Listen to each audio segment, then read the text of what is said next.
함께 은혜 나누실 말씀은 요한복음 10장 7절부터 9절 말씀입니다. 그러므로 예수께서 다시 이르시되 내가 진실로 진실로 너희에게 말하노니 나는 양의 문이라. 나보다 먼저 온 자는 다 절도여 강도니 양들이 듣지 아니하였느니라. 내가 문이니 누구든지 나로 말미암아 들어가면 구원을 얻고 또는 들어가며 나오며 꼴을 얻으리라. 아멘. 네, 오늘은 요한복음 10장 7절부터 9절 말씀을 중심으로 유일한 구원의 문 예수라는 제목으로 성막 강의 28번째 시간이 되겠습니다. 오늘 이 말씀을 이렇게 선정한 이유는 여기 보면 양의 문이라는 게 나오는데 그림을 보면 쉽게 이해가 될 거예요. 이게 바로 그 이스라엘 당시에 그 양의 문입니다. 여기 양의 문. 이 팔레스타인 지역에서 양을 치는 것은 우리나라처럼 그냥 이렇게 막 풀어놓고 방목하는 그런 스타일이 아니에요. 그렇기 때문에 양들을 이렇게 모아가지고 이렇게 놓습니다. 그리고 반드시 이 문에는 목자가 지키고 있다는 겁니다. 이 말씀을 근거해서 보면은 목자들이 이제 하루 종일 양을 먹이고 저녁이 되면은 이렇게 여러 가정이 합해서 만들어 놓은 공동 우리에다가 양들을 넣습니다. 이 사각형 모양의 돌담에 문은 하나밖에 없다는 거예요. 여기. 그래야지만 양들이 다른 데로 도망을 못 가니까 문은 딱 하나밖에 없어요. 그리고 그 문 옆에서 목자는 밤새도록 그 양을 지킵니다. 이제 목자들 중에서도 이제 여럿이니까 순번을 짜서 이렇게 지키겠죠. 아침에 되면 목자들이 하나둘로 나와서 확인을 받고 우리 안에 들어가서 자기 양을 부릅니다. 그때 수많은 양 가운데 눈으로 이제 자기 양을 구분하기 어려우니까 목자들은 자기 양들만 알아들을 수 있는 소리를 내는 거예요. 그럼 그 목자가 앞으로 양들이 오게 됩니다. 그 시대의 그 풍습에 따라서 양의 문에 대한 설명입니다. 그러니까 이 목자는 밤새도록 여기서 지킨다는 거예요. 그래서 예수님께서도 내가 바로 양의 문이다라고 하는 것은 바로 내가 너희를 구원하는 구원주이시다. 생명을 주시는 구원자이시고 그리고 또 유일한 구원자다. 왜 문은 하나밖에 없고 예수 외에 다른 구원의 길은 없다. 그렇게 말씀하고 있고 또 한 가지는 풍성한 생명을 주신다. 양들은 들어가서 쉬기도 하고 나와가지고 또 목자들의 인도를 받아가지고 양식을 먹고 들어가고 나가면서 말씀처럼 꼴을 얻는다. 근데 여기서 만약에 다른 사람이 온다라고 하면은 그것은 절도요 강도라는 겁니다. 다른 목자가 와가지고 아무리 불러도 이 양들은 듣지 않는다는 겁니다. 그래서 이 양의 문을 보면서 성막문도 똑같이 하나밖에 없다는 거예요. 너무나 참 보면은 절묘하죠. 양의 문이라고 하셨는데 그 양의 문이 바로 성막처럼 성막도 문이 하나밖에 없다는 거예요. 그건 결국은 양의 문이신 예수 그리스도를 통과하지 않고는 우리가 구원을 받을 수 없다라고 하는 사실을 명확히 말씀을 통해서 알려주고 있습니다. 그래서 양은 자기 목자의 음성만 듣습니다. 그러면은 주님의 양인 우리도 목자 대신 예수님의 음성만 듣고 그 문으로만 들어가야 구원받고 영혼의 때에 천국까지 무사히 갈 수 있다는 겁니다. 그러니까 우리는 목자의 음성을 들어야 된다는 거죠. 목자와 양의 관계라고 하는 그 목사님이 아주 유명한 그 말씀이 있습니다. 아마 안 들어보신 분은 없을 거예요.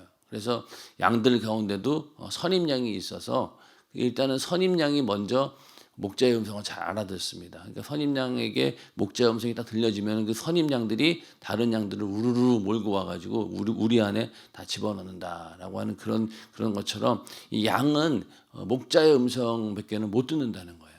신기하죠. 그리고 또 여기도 보면은 여러 양들이 있지만은 자기 목자의 소리만 딱 구분을 해서 그걸로 다 모인다는 거예요.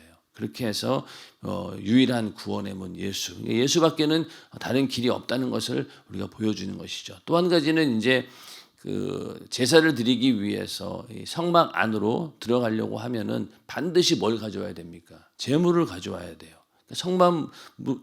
성막들의 문을 통과하려면은 이게 제물을 가져와야 됩니다. 그래서 제물을 가지고 와서 이 제물처럼 내가 죽어야 할 죄인입니다라고 고백하면서 그 머리에다가 안수를 해서 그렇게 해서 제물을 드리는 것으로 시작이 됩니다.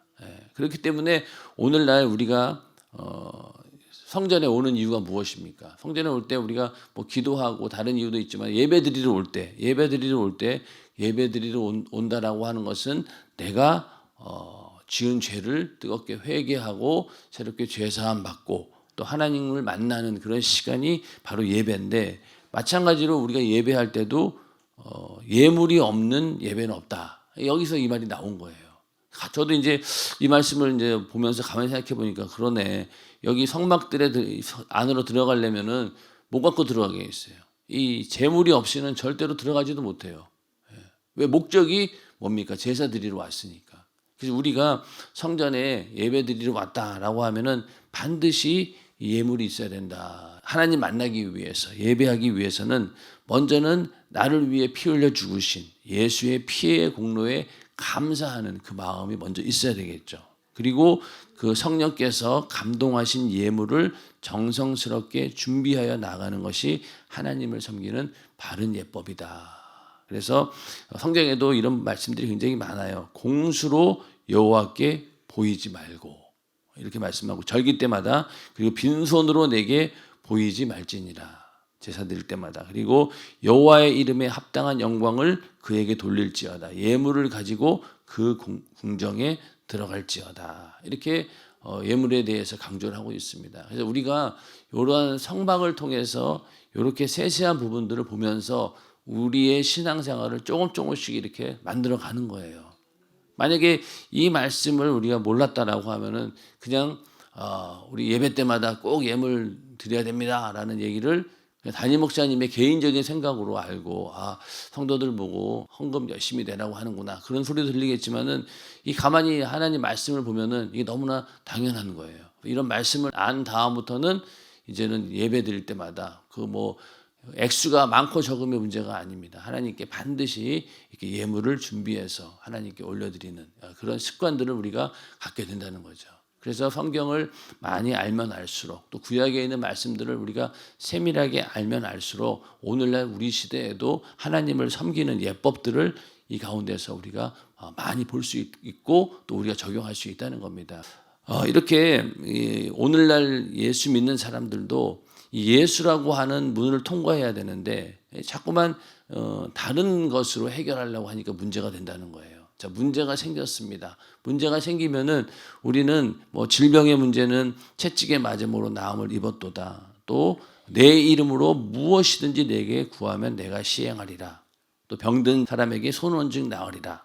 또 죄와 사망의 법에서 너를 해방하였는데 그리스도 안에 있는 생명의 성령의 법이, 이런 말씀이 있고 또 우리는 그 말씀을 믿고 그 말씀대로 문제를 해결하려고 해야 되는데 자꾸만 다른 것으로 해결하려고 한다는 거죠.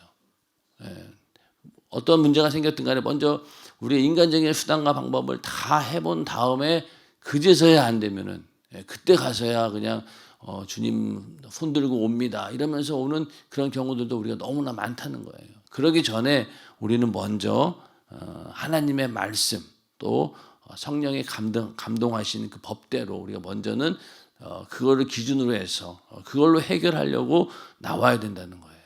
그래서 우리는 먼저 예수라고 하는 확실한 방법으로 해결하려고 믿음으로 나와야 된다는 겁니다. 근데 이게 참 현실 앞에는 이런 일들이 너무나 어렵다는 거죠. 그래서 항상 하나님께서 하신 말씀, 그 말씀을 믿음으로 딱 붙들고 우리는 기도하고 그 말씀이 반드시 이루어진다라고 하는 믿음을 가지고 기도할 때 여기에 있는 모든 말씀들이 우리 안에서 온전히 이루어지는 것입니다. 무엇보다도 우리의 영혼의 구원의 문제만큼은 절대로 이 다른 방법은 없다는 거예요. 뭐 질병 같은 경우야 어떤 경우에는 뭐 버티다 보면은 나을 수도 있겠죠.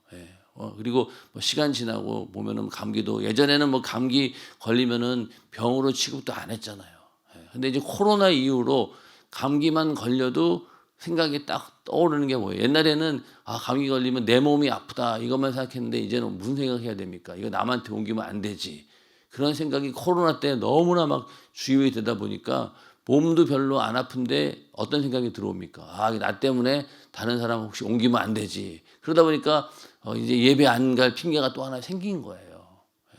그게 참 이 코로나가 무서운 이유가 바로 거기에 있습니다. 옛날 같았으면 그랬겠어요. 옛날 같으면 막 콜록콜록 감기 막 기침하고 마스크도 안 썼어요. 옛날에는 또 감기 걸려도 생각해 보세요. 코로나 불과 몇 년 전이에요. 뭐 10년도 아니고 뭐 3년 뭐 3년 이제 4년 됐나요?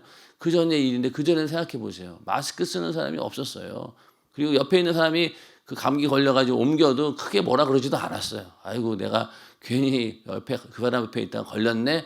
이 정도로 끝났지. 그거 가지고 막 심각하게 생각도 안 했습니다. 근데 코로나 이후로 딱 되니까 어떻게 돼요?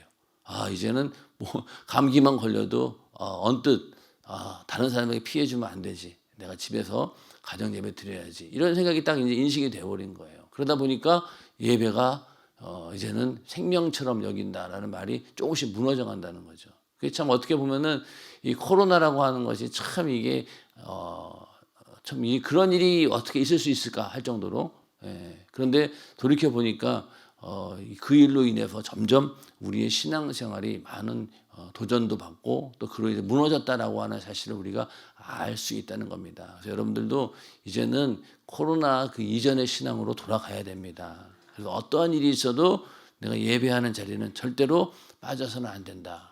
그걸 분명히 기억하시고 예배하는 자리 정말로 뭐 예전에는 정말 몸이 아파가지고 막 펄펄 기어서라도 왔거든요. 그런데 지금은 나는 괜찮은데 남에게 혹시 옮기면 어떡하지?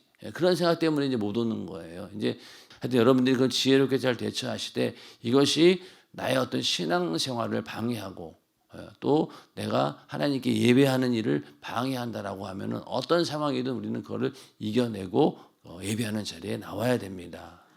그러면은 이 예배하는 이 사람들이 지금 보면은 매주마다 보면은 이렇게 잘 나오다가 안 나오신 분들이 있어요. 그럼 다 보면 뭐 감기에 걸렸고 뭐 코로나 걸렸다는 얘기는 또 별로 없어요. 다 감기 걸려서 못 옵니다. 이런 얘기인데 참 옛날 같으면은 이게 말도 안 되는 이야기였는데 이게 참 코로나 때문에 그렇게 된 거예요. 그래서 이제는 그런 일이 없도록 우리가 예배를 생명처럼 여기고 다 예배하는 자리에 와서 내가 하나님만 절대적으로 지지합니다. 나는 이 길밖에는 살 길이 없습니다. 라는 그런 믿음을 가지고 하나님 말씀을 붙들고 모든 영육 간의 문제 가운데서 자유함을 얻는 우리 모두가 되기를 주님의 이름으로 축원합니다. 이렇게 다른 문을 찾고 또 다른 수단과 방법을 찾다 보니까 끊임없이 문제가 해결되지 않는 것입니다. 그래서 항상 질병의 문제든 저주의 문제든 이 말씀을 근거로 예수님께서 이 땅에 오신 이유가 다 거기에 있잖아요.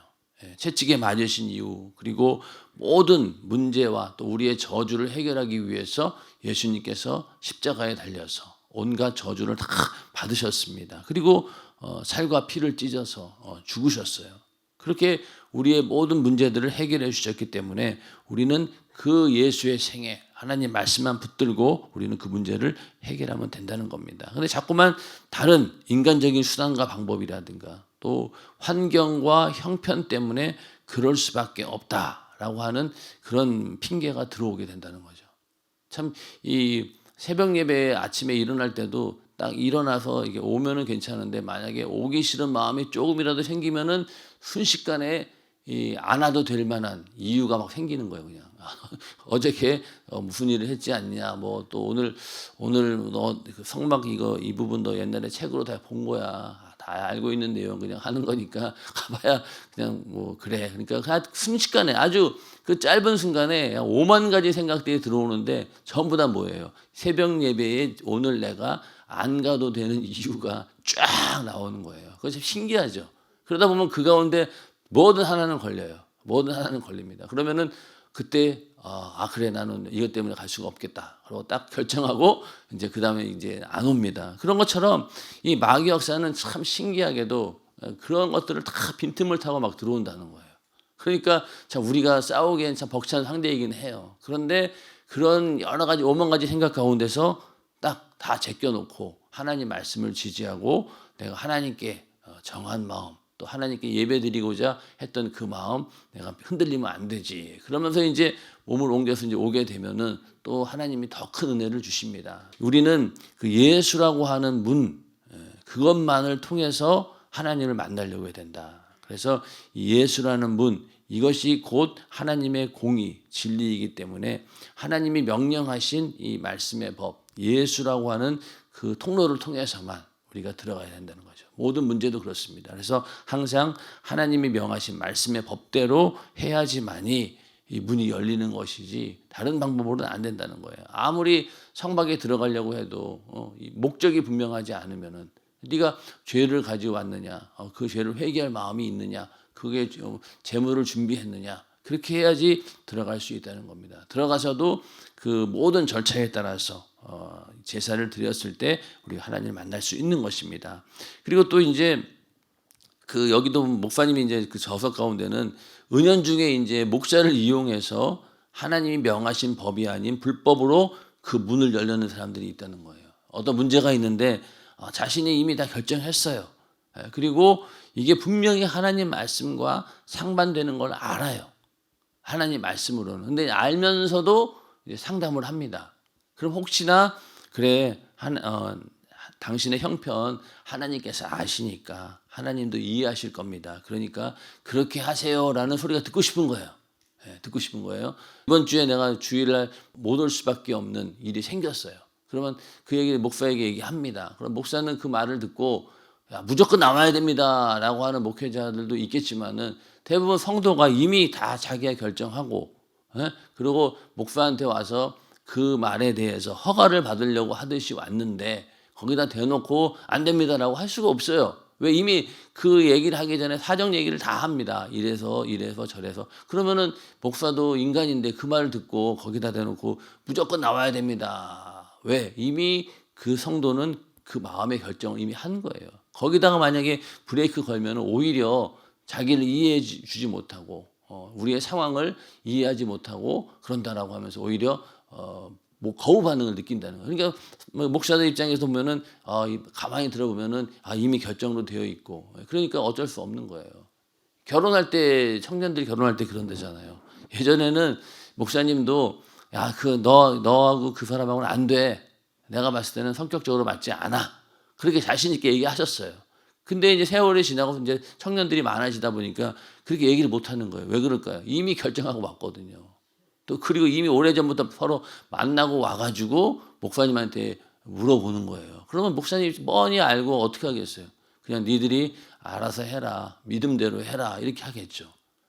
그런데 성도들은 계속해서 자기들이 결정한 사항을 뭔가 확인받고 이것이 틀린 길임에도 불구하고 뭔가 이렇게 면할 수 있는 길을 만들어내려고 노력을 합니다. 이게 다 참 보면 어리석은 일인 거죠. 그래서 하나님 말씀이 아니면은 목사도 아닌 거예요. 목사도 할 말이 없으니까 믿음대로 하세요. 이렇게 얘기하는 겁니다. 믿음대로 하세요. 그 얘기는 뭘까요? 당신의 믿음대로 하라는 거예요. 거기에 대한 책임은 당신에게 있다는 겁니다. 그렇게밖에 말할 수 없는 거예요. 우리는 빠져나갈 것들을 생각하지 말고 오직 하나님 말씀이 이거다라고 하면 그냥 그 길로 가야 된다는 겁니다. 그래서 이 세상에서도 이 불법은 통하지 않아요.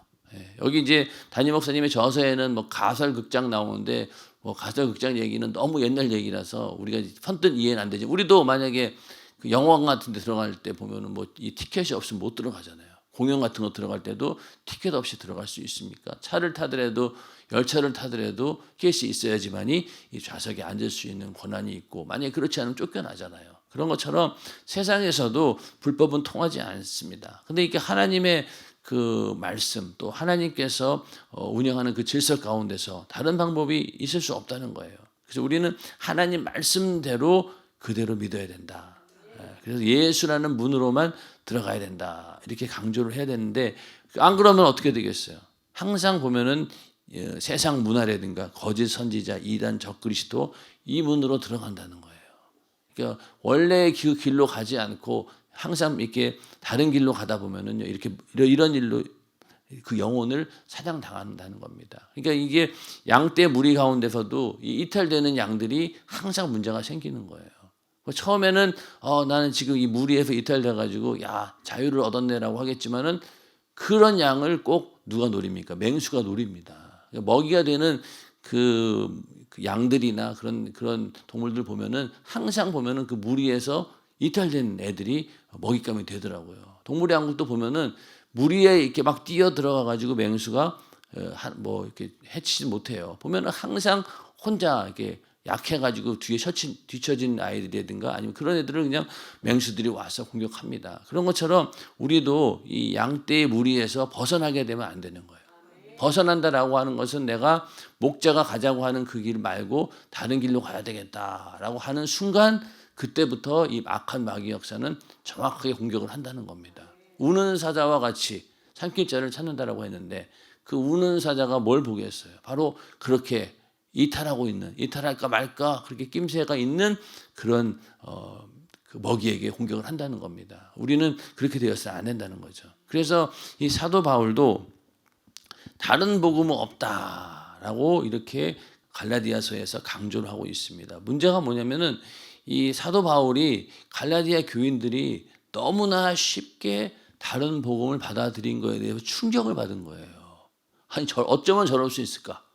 왜냐하면은 자기가 알고 있기로는 그렇게 예수 믿고 성령 받고 성령이 충만했고 그렇게 믿음을 보였던 그런 성도들이 어떻게 저렇게 다른 복음에 쉽게 영향을 받을 수 있을까? 너무나 충격적이었다는 거예요. 그래서 여기 보면은 그리스도의 은혜로 너희를 부르신 이를 이같이 속히 떠나 다른 복음 쫓는 것을 내가 이상히 여기노라. 이해할 수 없다는 거예요. 다른 복음은 없나니 다만 사람들이 너희를 요란케 하여 그리스도의 복음을 변하려 함이라. 그러나 우리나 혹 하늘로부터 온 천사라도 우리가 너희에게 전한 복음 외에 다른 복음을 전하면 저주를 받을지어다. 아멘. 그러니까 다른 복음은 없다는 거예요. 근데 여기서 다른 복음이라고 하는 것은요, 여러 가지가 있어요. 그러니까 예를 들면은 원래 말씀이 변질되는 그런 경우도 있겠죠. 그리고 적그리스도, 내가 바로 구세주다, 메시아다, 예수다라고 하는 그런 다른 복음도 있겠죠. 그러나 가장 무서운 건 뭡니까? 그 같은 교회 안에 있으면서도 다른 복음을 쫓는 게 제일 무서운 거예요. 다른 복음. 그러니까 오늘날도 우리가 기독교인들 가운데도 하나님 말씀을 해석하는 방법이 다 달라요. 주일 성수만 해도 그렇습니다. 주일 성수만 해도 각자 생각들이 다 다른 거예요. 그러면은 정말로 진정한 복음은 어디에 있냐는 거죠. 하나님 말씀을 절대적으로 지키고 1.1핵이라도 어떻게든 지키려고 하는 것, 그것이 올바른 방향인데 자꾸만 인간적인 방법으로 해석하다 보니까 다른 복음들이 다 생겨나는 거예요. 또 예수 믿으면 복 받는다. 예수 믿으면 부자 되고 예수 믿으면 출세하고 예수 믿으면 잘 먹고 잘 산다. 이러한 복음이 어느 순간부터 우리나라에 퍼져 있어가지고 지금도 교회 다니는 목적이 거기에 있다는 거예요. 그래서 뭐 영생이고 뭐고 천국이고 뭐 이거는 나중 문제고 지금 당장 돈 벌고 또 출세하고 자녀들 좋은 대학 가고 거기에만 그냥 모든 생각이 꽂혀 있어가지고 그걸 위해서 신앙생활 하는 사람들이 얼마나 많은지 모릅니다. 그게 바로 다른 복음인 거죠. 여기 사도 바울도 그런 모습들을 볼 때 참 이 저주를 받는다는 거예요. 다른 복음을 전하면. 우리가 전에 말하였거니와 내가 지금 다시 말하노니 만일 누구든지 너희의 받은 것 외에 다른 복음을 전하면 저주를 받을지어다. 이제 내가 사람들에게 좋게 하랴 하나님께 좋게 하랴 사람들에게 기쁨을 구하랴 내가 지금까지 사람의 기쁨을 구하는 것이었다면 그리스도의 종이 아니니라. 사도 바울 입장에서도 얼마나 많은 이런 일들이 있었겠냐고요. 근데 보면은 전부 다 인간적인 수단과 방법, 인간적인 생각을 통해서 환경을 해석하고 그럼 이렇게 해야 되는 거 아니냐. 그러다 보니까 하나님 말씀도 자꾸만 그 기준이 바뀌어 버리는 거예요. 이런 상황에서는 이렇게 해야 되는 거 아니냐. 또 이런 상황에서는 이렇게 해야 되는 거 아니냐. 그러니까 상황에 따라서 하나님 말씀이 계속 바뀐다는 거예요. 거기에 대해서 사람들에게 좋게 하랴 하나님께 좋게 하랴. 내가 만약에 사람을 좋게 하는 일이었다라고 하면은 복음도 바뀔 수 있다는 거죠. 그러나 복음은 바뀔 수 없다는 겁니다. 특히 구원의 문제에 있어서는 절대로 다른 길은 없다. 이거에 대해서 분명히 이게 사도 바울은 얘기하고 있는 겁니다. 그래서 우리가 다른 복음은 없다. 우리 안에도 계속 다른 복음을 만들어내고 있는 거예요. 그걸 우리가 잘 분별을 해서 다른 복음은 없고 다른 복음을 전하는 자는 저주를 받는다라는 그러한 믿음을 가지고 절대로 다른 것들이 들어오지 못하도록 다 막아야 되는 거예요. 그 양의 문 앞에서 목자가 지키는 이유가 뭘까요? 다른 것들이 들어오지 못하도록, 맹수가 들어오지 못하도록 막기 위해서 그 문을 지키고 있는 겁니다. 그런 것처럼 예수님께서 이렇게 딱 지키고 있는데 그 문을 박차고 나간다라고 하면은 그거 참 어리석은 일이죠. 우리는 끝까지 나를 지켜주실 분은 바로 예수밖에 없다라는 그런 믿음으로 승리하는 우리 모두가 되기를 주님의 이름으로 축원합니다. 그래서 너희가 먹든지 마시든지 무엇을 하든지 다 하나님 영광을 위해 해라. 그래서 살든지 죽든지 내 몸에서 그리스도가 존귀되게 하는 것이 그리스도의 삶이다 라고 성경은 분명히 말씀하고 있고, 오직 한 분이신 예수의 이름이 우리를 통해 영광을 얻으시고 우리도 그 안에서 영광을 얻기 때문이다. 이거 외에는 다른 길이 없다는 거예요. 자, 마지막에 데살로니가 후서 1장 11, 12절 말씀 함께 읽어보겠습니다. 시작. 이러므로 우리도 항상 너희를 위하여 기도함은 우리 하나님이 너희를 그 부르심에 합당한 자로 여기시고 모든 선을 기뻐함과 믿음의 역사를 능력으로 이루게 하시고 우리 하나님과 주 예수 그리스도의 은혜대로 우리 주 예수의 이름이 너희 가운데서 영광을 얻으시고 너희도 그 안에서 영광을 얻게 하려 함이니라. 아멘.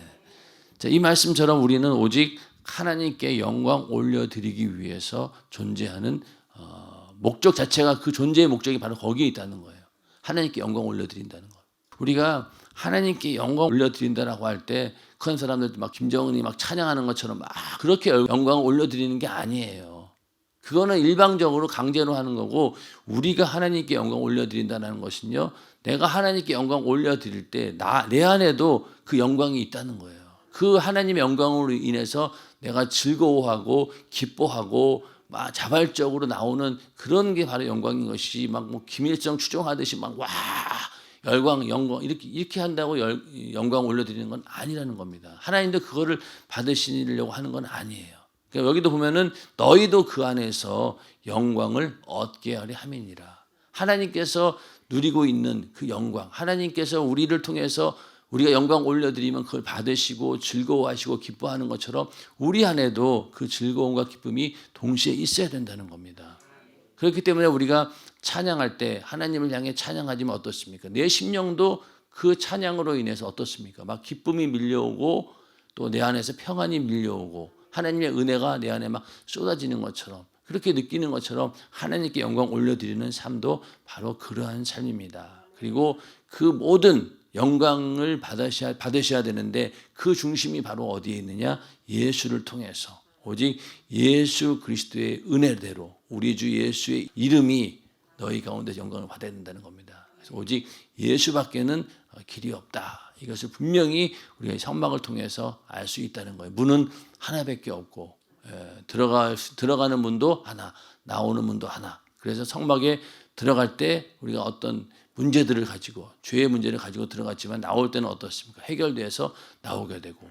그러니까 그 양처럼 들어가서 골을 얻고 나오면서 또 골을 얻고, 그 왔다 갔다 하면서 계속해서 하나님이 주시는 생명의 양식을 우리가 취하게 된다. 그리고 교회에 오는 것도 그렇죠. 우리가 와서 하나님 말씀 듣고 또 예배하고 기도하고 이러다 보면은 여기서 또 하나님 말씀으로 채워지게 되고, 그러면 또 세상에 나가서 우리가 그 말씀을 가지고 살게 되고, 또 다시 교회에 와서 말씀 듣고 양식을 취하고 또 나가게 되고, 그러면 들어오면서 나오면서 계속해서 꼴을 먹는 양과 똑같다는 겁니다.